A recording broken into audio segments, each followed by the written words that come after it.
Hello viewers, welcome to GKL classes. और आज जो है हम अपना रीडिंग कैंपेन की जो है वर्कशीट नंबर 21 करने जा रहे हैं, जिसकी डेट है आपकी 10 फरवरी 2022। तो यहाँ पे स्टूडेंट्स अपना नेम लिखेंगे और यहाँ पे आप अपना टीचर नेम मेंशन करेंगे। तो आज हम बहुत ही सुंदर कहानी कछुआ और खरगोश की कहानी पढ़ने जा रहे हैं। ये कहानी आपने पहले भी सुनी होगी, लेकिन क्योंकि आपका रीडिंग कैंपेन है तो आप इसको कैसे रीड करना है, कैसे पढ़ना है, उसकी प्रैक्टिस के लिए ये कहानी यहाँ पर आपको दी गई है। तो चलिए शुरू करते हैं। एक खरगोश और एक कछुए में गहरी मित्रता थी। मित्रता यानी कि दोस्ती। वे साथ साथ घूमते थे, चलते थे और हमेशा एक दूसरे की मदद करते थे। एक बार खेल खेल में दोनों ने दौड़ प्रतियोगिता करने की बात सोची। दौड़ प्रतियोगिता यानी कि उन्होंने आपस में रेस लगाने की सोची। उनको बरगद के पेड़ तक पहुंचना था। यह पेड़ वहां से कुछ ही दूर एक गांव के ठीक बाहर था। तो उन्होंने क्या टारगेट रखा, एक लक्ष्य बना लिया कि हमें जो है बरगद के पेड़ तक जो है दौड़ कर जाना है, और वो गांव से ठीक बाहर कुछ दूरी पर ही था। यह निश्चित हुआ कि जो वहाँ पहले पहुँचेगा वही विजेता कहलाएगा। तो विजेता यानी कि जो विनर है, जो जीतेगा। तो उन्होंने पहले ही तय कर लिया कि जो वहाँ पहले पहुँच गया भाई वो जीता हुआ माना जाएगा। और दौड़ शुरू हुई। इसी के साथ उन्होंने अपनी रेस शुरू की।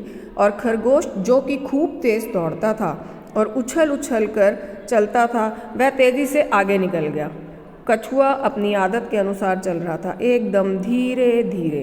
तो यहाँ पर आपको मालूम है कि खरगोश कितना तेज़ी से दौड़ता है, तो खरगोश तो उछल कूद करता हुआ बहुत आगे निकल गया और कछुआ बेचारा चलता है धीरे धीरे। तो वह जो है यहाँ पर जो है धीरे धीरे आराम से जो है वो चल रहा था। कुछ देर दौड़ने के बाद खरगोश ने पीछे मुड़कर देखा तो उसे कछुआ दूर तक कहीं भी दिखाई नहीं दिया। तो यहाँ पर क्या हुआ, जब खरगोश दौड़ते दौड़ते बहुत आगे निकल गया तो उसने पीछे मुड़कर देखा कि जरा देखूं तो सही कछुआ कहाँ तक पहुँचा है। तो उसने देखा कछुआ तो दूर दूर तक कहीं दिख ही नहीं रहा।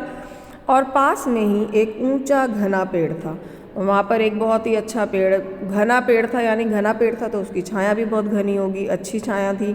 तो धीमी धीमी हवा चल रही थी। धीमी धीमी यानी बिल्कुल धीरे धीरे जो है वहाँ पर हवा चल रही थी। खरगोश ने सोचा कि थोड़ा सुस्ता लेता हूँ, फिर जल्दी से आगे बढ़ जाऊँगा। तो सुस्ता लेता हूँ का मतलब क्या होगा यहाँ पर कि रेस्ट कर लेता हूँ। तो उसने सोचा अभी कछुआ तो अभी बहुत पीछे है, इतना अच्छा पेड़ है और मैं थक भी गया हूँ और इतनी प्यारी हवा चल रही है, तो थोड़ी देर मैं यहाँ बैठ के रेस्ट कर लेता हूँ, फिर जल्दी से मैं आगे दौड़ जाऊँगा। कछुए को तो यहाँ तक पहुँचने में भी देर लगेगी। तो उसने सोचा कछुआ तो अभी यहाँ तक पहुँचेगा आराम आराम से, तब तक मैं रेस्ट कर लेता हूँ, जब यहाँ आएगा मैं फिर से दौड़ जाऊँगा और जीत जाऊँगा। तो यह सोचकर वह पेड़ के नीचे लेट गया। ठंडी हवा ने उसे झटपट सुला दिया। अब उसको क्या हुआ, ठंडी हवा ने जो उसे झटपट सुला दिया, क्योंकि थका हुआ था, ठंडी हवा चल रही थी। उसने सोचा रेस्ट करूंगा, पर उसे नींद आ गई। उधर कछुआ धीरे धीरे पेड़ की ओर बढ़ता जा रहा था। और कछुआ बेचारा अपनी स्पीड की वजह से जो है धीरे धीरे जो है उसने कहीं रेस्ट नहीं की और चलता गया। खरगोश काफ़ी देर तक सोता रहा। जैसे ही उसकी आँख खुली वह बरगद के पेड़ की ओर भागा। अब जब खरगोश की आँख खुली तो उसने देखा अरे मुझे तो नींद ही आ गई थी, क्या हुआ। और वो जैसी आँख खुली तो फटाफट बरगद के पेड़ की ओर दौड़ने लगा। वहाँ पहुँचकर उसने देखा कि कछुआ तो पहले से ही वहाँ पहुँच गया है। और इस तरह से धीरे धीरे ही सही पर लगातार चलकर कछुए ने प्रतियोगिता जीत ली।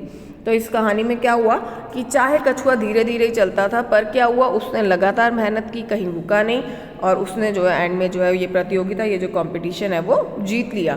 तो इस कहानी से आपको क्या शिक्षा मिलती है कि आपको जो है एक तो कभी किसी को कमज़ोर नहीं समझना चाहिए, और दूसरा जैसे आप पढ़ते हैं आपको भी लगता है कि मुझे नहीं पढ़ना आ रहा या दूसरा बच्चा मुझसे ज़्यादा होशियार है, लेकिन बेटा आप लगातार मेहनत करते रहोगे तो आप भी जो है धीरे धीरे करके ही सही, मगर सफलता एक दिन ज़रूर हासिल करोगे। तो आपको हार बिल्कुल नहीं माननी है और अच्छे से जो है अपनी पढ़ाई पर ध्यान देना है। तो आइए अब इसके प्रश्न उत्तर करते हैं। यहाँ पर पहला प्रश्न तो है, इस कहानी को अच्छी तरह पढ़कर आप अपने परिवार के सदस्यों को सुनाइए।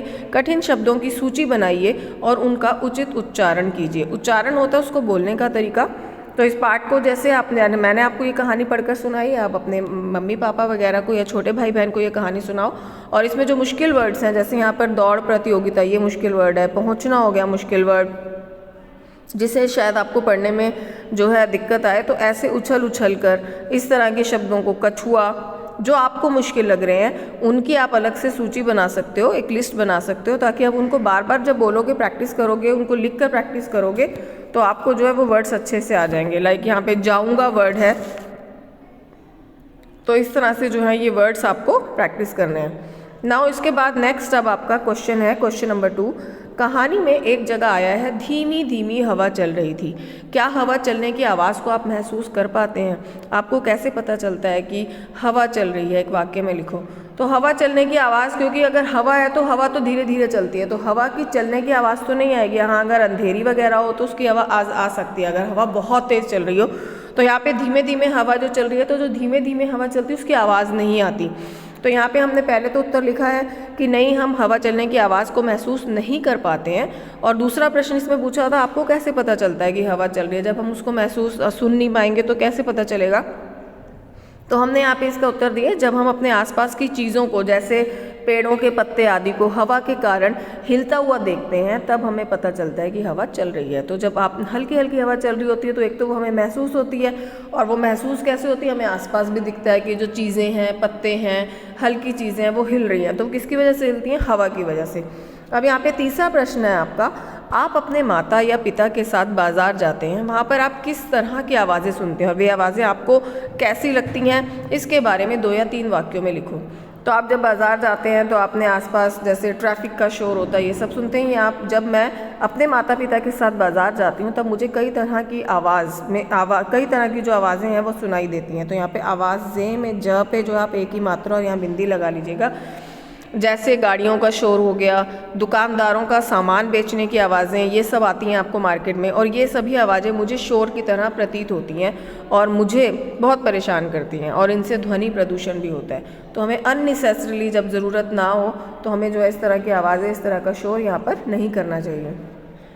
अब यहाँ पे आपका चौथा प्रश्न, इस कहानी में धीमी धीमी, धीरे धीरे जैसे शब्दों के जोड़ों का प्रयोग हुआ है। इस प्रकार के शब्दों के जोड़ों के प्रयोग से भाषा में सुंदरता आती है। आप भी किन्हीं 5 शब्दों के ऐसे जोड़े बनाएं। तो यहाँ पे हमने 5 जोड़े जैसे बनाए, आते जाते, चलते चलते, यहाँ वहाँ, सुख दुख, इधर उधर।